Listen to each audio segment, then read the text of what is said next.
नमस्कार दोस्तों, तो स्वागत है आप सभी का आपके अपने YouTube channel Rahul Saklani academy में। इससे पहले मैं आपको पॉलिटी की 2 क्लास दे चुका हूं और आज आपके लिए पॉलिटी की तीसरी क्लास लेकर के आया हूं, जो कि बहुत ही महत्वपूर्ण क्लास रहेगी आपकी संविधान संशोधन। देखो, किसी भी चीज को रटना तो आसान है, उस चीज को समझना बहुत मुश्किल है।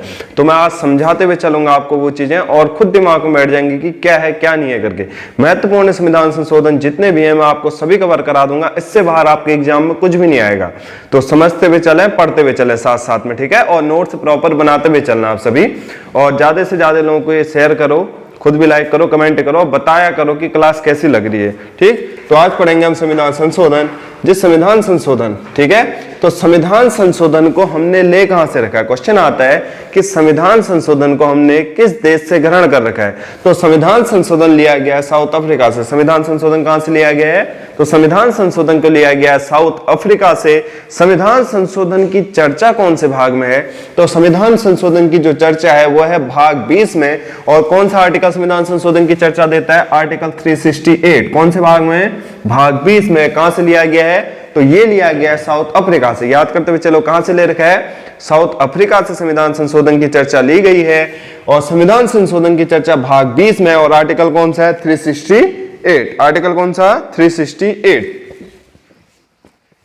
तो अब देखेंगे हम प्रथम संविधान संशोधन। कौन सा संविधान संशोधन, प्रथम संविधान संशोधन। और प्रथम संविधान संशोधन हुआ है 1951 में। First constitutional amendment, first constitutional amendment हुआ है 1951 में। जब मैंने तुम्हें पढ़ाया था अनुसूची, तो अनुसूची देख लेना जिसने नहीं पढ़ रखी है।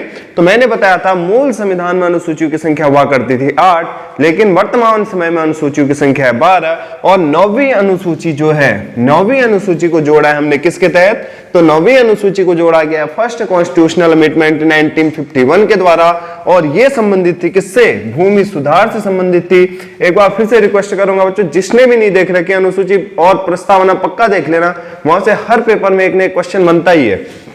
तो फर्स्ट कॉन्स्टिट्यूशनल अमेंडमेंट 1951, इसके तहत जोड़ा गया 9वीं अनुसूची को। और ये संबंधित है किससे, तो ये संबंधित है हमारे भूमि सुधार से संबंधित है। कौन सी अनुसूची, प्रथम 9वीं अनुसूची है भूमि सुधार से। और कौन सा कॉन्स्टिट्यूशनल अमेंडमेंट के द्वारा जोड़ा गया, इसे फर्स्ट कॉन्स्टिट्यूशनल अमेंडमेंट के द्वारा जोड़ा गया।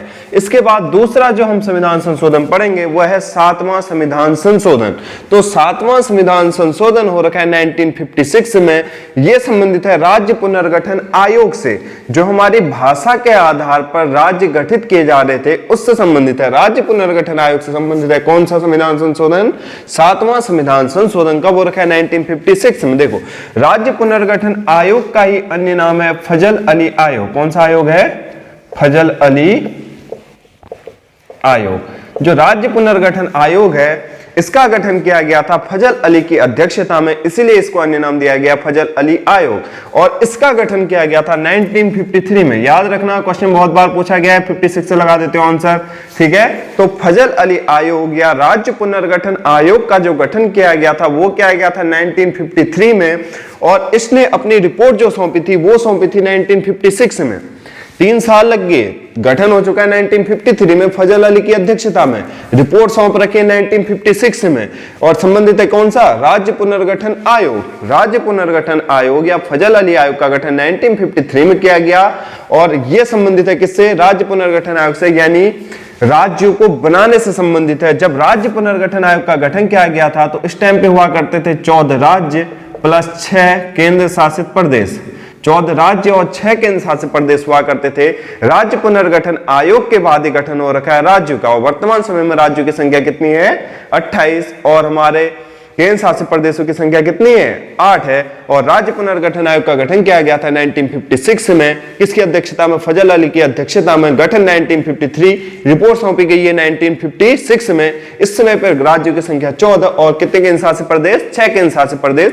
इससे पहले 1953 में ही भाषा के आधार पर गठन हो गया था किसका, आंध्र प्रदेश राज्य का। याद रखना, भाषा के आधार पर गठित प्रथम राज्य कौन सा है, तो वो है आंध्र प्रदेश, ठीक। इसके बाद है 13वां संविधान संशोधन। 13वां संविधान संशोधन ये हो रखा है 1962 में। कब हो रखा है, 1962, जब भारत चीन युद्ध हुआ था उस टाइम पे। भारत चीन युद्ध के समय 13वां संविधान संशोधन 1962, इसके तहत नागालैंड को राज्य का दर्जा दिया गया था। यह बात याद रखना, क्वेश्चन आएगा नागालैंड को राज्य का दर्जा दिया गया। तो नागालैंड को राज्य का दर्जा दिया गया है 13वें संविधान संशोधन 1962 के द्वारा। कब दिया गया है? 13वां संविधान संशोधन 1962 के द्वारा राज्य का दर्जा दिया गया किसको? नागालैंड को। इसके बाद है 21वां संविधान संशोधन 1967। 21वां संविधान संशोधन 1967। जब मैं तुम्हें पढ़ा रहा था भाषाएं अनुसूची, मैंने बताया था मूल संविधान में जो हमारी भाषाओं की संख्या हुआ करती थी, कितनी हुआ करती थी? 14। मूल संविधान में भाषाओं की संख्या हुआ करती थी 14, लेकिन वर्तमान समय में हमारी भाषाओं की संख्या कितनी है? 22 है। और 15वीं भाषा के रूप में जोड़ा गया था सिंधी को। 15वीं भाषा के रूप में किसे जोड़ा गया? सिंधी को 15वीं राजभाषा के रूप में जोड़ा गया, और ये जोड़ा गया 21वें संविधान संशोधन 1967 के द्वारा। 21वां संविधान संशोधन 1967, इसके तहत 15वीं भाषा के रूप में दर्जा दिया गया किसको? सिंधी को दर्जा दिया गया है। अनुसूची वाला टॉपिक देख लो, ये आपका पूरा कवर हो जाएगा। ठीक, इसके बाद है 42वां संविधान संशोधन। सबसे इंपोर्टेंट संविधान संशोधन है बच्चों ये 42वां संविधान संशोधन 1976। 42वां संविधान संशोधन 1976। तो 42वें संविधान संशोधन 1976 के द्वारा प्रस्तावना में संशोधन किया गया था, इसीलिए इसी को कहा जाता है 42वें संविधान संशोधन को ही कहा जाता है लघु संविधान संशोधन। याद रखना, क्वेश्चन आएगा लघु संविधान किसे कहा जाता है? तो लघु संविधान कहा जाता है 42वें संविधान संशोधन को कहा जाता है लघु संविधान। और 42वें संविधान संशोधन 1976 के द्वारा प्रस्तावना में 3 शब्दों को जोड़ा गया है। वो 3 शब्द कौन से थे? समाजवाद, अखंडता और पंथ निरपेक्षता। मैंने आपको बताया था वर्ष 1960 में आया था बेरुबारी केस। बेरुबारी केस में सुप्रीम कोर्ट ने माना कि प्रस्तावना हमारे संविधान का भाग नहीं है, लेकिन वर्ष 1973 में केशवानंद भारती केस आया और सुप्रीम कोर्ट ने माना कि प्रस्तावना हमारे संविधान का भाग ही नहीं बल्कि आंतरिक भाग है। जैसे हमारी आत्मा हमें दिखती नहीं है, वैसी प्रस्तावना जो है दिखाई नहीं पड़ती है, लेकिन वो संविधान का मूल ढांचा है एक प्रकार से। तो प्रस्तावना में 3 शब्द जोड़े गए 42वें संविधान संशोधन 1976 के द्वारा, समाजवाद, अखंडता और पंथ निरपेक्षता, और ये जोड़े गए थे केशवानंद भारती केस के बाद। प्रस्तावना में देख लेना, पूरा पढ़ा रखा है वहां कि केशवानंद भारती केस क्या था करके। ठीक है, तो इसके तहत 3 शब्द जोड़े गए, समाजवाद, अखंडता और पंथ निरपेक्षता। और 42वें संविधान संशोधन 1976 के द्वारा ही हमारा भाग 4 का ए जोड़ा गया था, यानी आर्टिकल कौन सा हो जाएगा? तो आर्टिकल हो जाएगा 51 का ए। 42वें संविधान संशोधन 1976 के द्वारा कौन सा भाग जोड़ा गया? भाग 4 का ए। कौन सा आर्टिकल जोड़ा गया? आर्टिकल 51 का ए जोड़ा गया। और ये हैं हमारे क्या? मौलिक कर्तव्य। क्या है इसमें? मौलिक कर्तव्य। मौलिक कर्तव्य की चर्चा है कौन से भाग में? भाग 4 के और भाग 51 के ए में। तो इसी संशोधन द्वारा 42वें संविधान संशोधन 1976 के द्वारा ही जोड़ा गया था। तो क्वेश्चन आता है मौलिक कर्तव्य को किस समिति की सिफारिश पर जोड़ा गया? तो मौलिक कर्तव्यों को जोड़ा गया था सरदार स्वर्ण सिंह समिति की सिफारिश पर। किस सिफारिश पर? सरदार स्वर्ण सिंह समिति। क्वेश्चन पूछा गया, क्वेश्चन है कि हमारे मौलिक कर्तव्यों को किस समिति की सिफारिश पर जोड़ा गया? तो मौलिक कर्तव्यों को जोड़ा गया 42वें संविधान संशोधन 1976 के द्वारा सरदार स्वर्ण सिंह समिति की सिफारिश पर। और इसको मौलिक कर्तव्यों को जो लागू किया गया था वो लागू किया गया था वर्मा समिति की सिफारिश पर। दोनों अलग अलग क्वेश्चन है और डिफरेंशिएशन देख लो कितने इंपोर्टेंट है दोनों क्वेश्चन। मौलिक कर्तव्य जोड़े गए 42वें संविधान संशोधन 1976 के द्वारा। कौन सी समिति की सिफारिश पर? सरदार स्वर्ण सिंह समिति की सिफारिश पर। और लागू कर रखे हैं किसने? वर्मा समिति ने। 42वें संविधान संशोधन को ही कहा जाता है लघु संविधान। और इसी के तहत प्रस्तावना में 3 शब्द जोड़े गए, समाजवाद, अखंडता और पंथ निरपेक्षता। ठीक, इसके बाद देखेंगे 44वां संविधान संशोधन। 44वां संविधान संशोधन हुआ था 1978 में। 44वें संविधान संशोधन कब हुआ था? 1978 में। देखो 1978 से पहले हमारे जो मौलिक अधिकार हुआ करते थे, तो हमारे मौलिक अधिकारों की संख्या थी 7। 44वें संविधान संशोधन से पहले मौलिक अधिकारों की संख्या हुआ करती थी 7, और इन 7 में एक मौलिक अधिकार हुआ करता था हमारा संपत्ति का अधिकार। संपत्ति का अधिकार भी कैसा अधिकार था? मौलिक अधिकार था। अगर सरकार कहीं से रोड भी ले जा रही है तो उस रोड को भी इंसान अपनी जमीन से नहीं जाने देता था। क्यों? क्योंकि वह मौलिक अधिकार है और उसके खिलाफ हम कहां जा सकते हैं? सुप्रीम कोर्ट जा सकते हैं। तो इसीलिए संसद परेशान होगी और संसद को एक कॉन्स्टिट्यूशनल अमेंडमेंट करना पड़ा, 44वां संविधान संशोधन 1978। और इसके द्वारा सरकार ने क्या किया, हमारे जो संपत्ति का अधिकार हुआ करता था, संपत्ति का अधिकार हुआ करता था आर्टिकल 31 में, आर्टिकल 31, आर्टिकल 31, आर्टिकल 31 में चर्चा है हमारे संपत्ति के अधिकार की।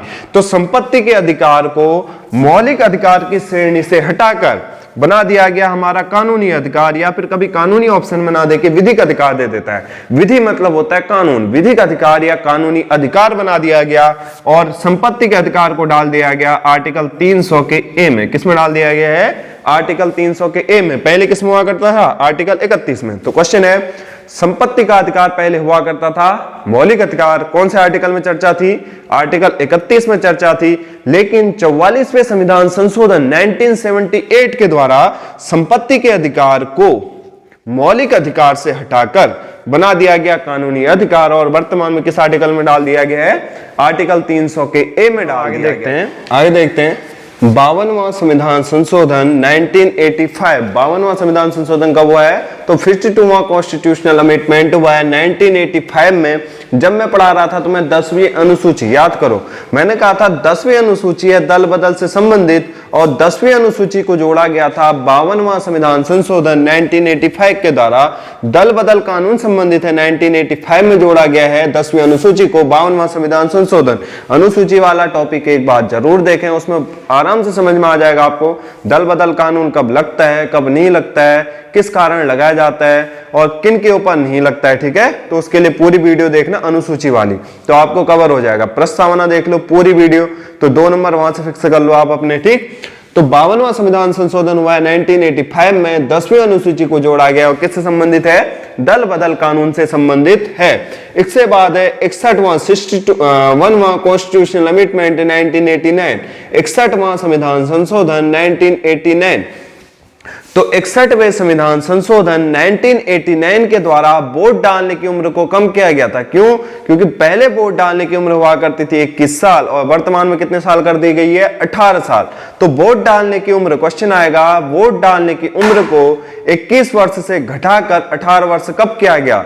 तो वोट डालने की उम्र को 21 वर्ष से घटाकर 18 वर्ष किया गया था 61वां संविधान संशोधन 1989 के द्वारा। कब किया गया है? 61वां कॉन्स्टिट्यूशनल अमेंडमेंट 1989 के द्वारा। इसके बाद है 71वां संविधान संशोधन 1992। 71वां संविधान संशोधन 1992। जब मैंने पढ़ाया था तुम्हें कौन सी अनुसूची, याद करने की कोशिश करो। मैंने बताया था राजभाषाओं की टोटल संख्या कितनी है वर्तमान समय में? तो राजभाषाओं की टोटल संख्या होगी है 22, और 15वीं राजभाषा को जोड़ा गया था सिंधी। कौन सा संविधान संशोधन? 21वां संविधान संशोधन। और 71वां संविधान संशोधन 1992 के द्वारा जोड़ा गया कितनी भाषाओं को? 3 भाषाओं को। कौन कौन सी? नमक, नेपाली, मणिपुरी, कोंकणी। नेपाली, मणिपुरी, कोंकणी को जोड़ा गया है 71वें संविधान संशोधन 1992 के द्वारा। तो 15 वो 15 3 कितने? 18। कितने? 18 भाषाएं होगी बच्ची, कितनी? 4 भाषाएं और जुड़ेंगी। तो इसके बाद है 73वां संविधान संशोधन 73वां कॉन्स्टिट्यूशनल अमेंडमेंट। जब मैंने पढ़ाया था तो मैं कौन सा? 11वीं अनुसूची। 11वीं अनुसूची में मैंने बताया था 73वां संविधान संशोधन 1992। कितने विषय हैं, क्या है, सब बता रखा है, एक बार जरूर देखो। 73वां संविधान संशोधन 1992। तो 73वें संविधान संशोधन 1992 के द्वारा जोड़ा गया था ग्राम पंचायतों को। किसे जोड़ा गया था? ग्राम पंचायतों को जोड़ा गया था। लेकिन ग्राम पंचायतें 1992 में लागू नहीं भी थी। मैंने बोला था ग्राम पंचायतों को लागू किया गया था कब? 1993 में। वर्ष कब लागू किया गया था? 1993 में, और डेट हुआ करती थी 24 अप्रैल। इसीलिए 24 अप्रैल को बनाया जाता है पंचायती राज दिवस। कौन सा दिवस मनाया जाता है?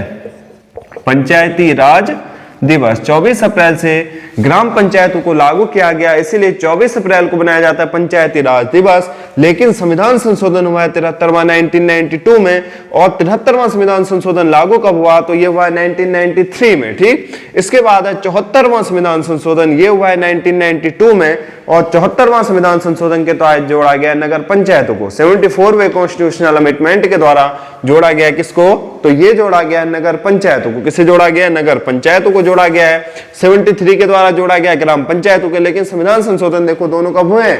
1992 में। ठीक, इसके बाद है 86वां संविधान संशोधन। अगर बात करें ग्राम पंचायतें कितने विषयों पर कानून बनाती हैं, तो ये बनाती है 29 विषयों पर कानून। और ऐसे ही मैं नगर पंचायतों की बात कर दूं तो ये बनाती है कितने विषयों पर कानून, तो ये बनाती है 18 विषयों पर कानून। कितने विषयों पर, 18 विषयों पर, ठीक। इसके बाद है 86वां कॉन्स्टिट्यूशनल अमेंडमेंट 2002।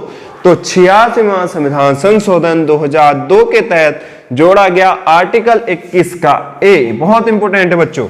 86वां संविधान संशोधन हो रखा है 2002 में, इसके तहत जोड़ा गया आर्टिकल 21 का ए और 11वां मौलिक कर्तव्य। मौलिक कर्तव्य मूल संविधान में मौलिक कर्तव्य नहीं थे, मूल संविधान में मौलिक कर्तव्य की संख्या आएगा तो 0। मौलिक कर्तव्य को जोड़ा गया था कौन सा संविधान संशोधन के तहत, 42वें संविधान संशोधन के तहत सरदार स्वर्ण सिंह कमेटी की सिफारिश पर। और लागू किसने किए थे, वर्मा कमेटी ने।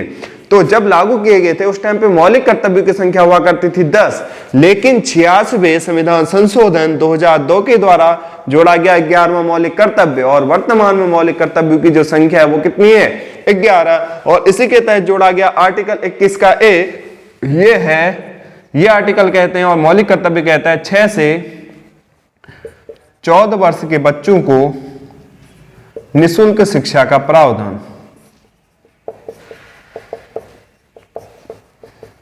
आर्टिकल 21 का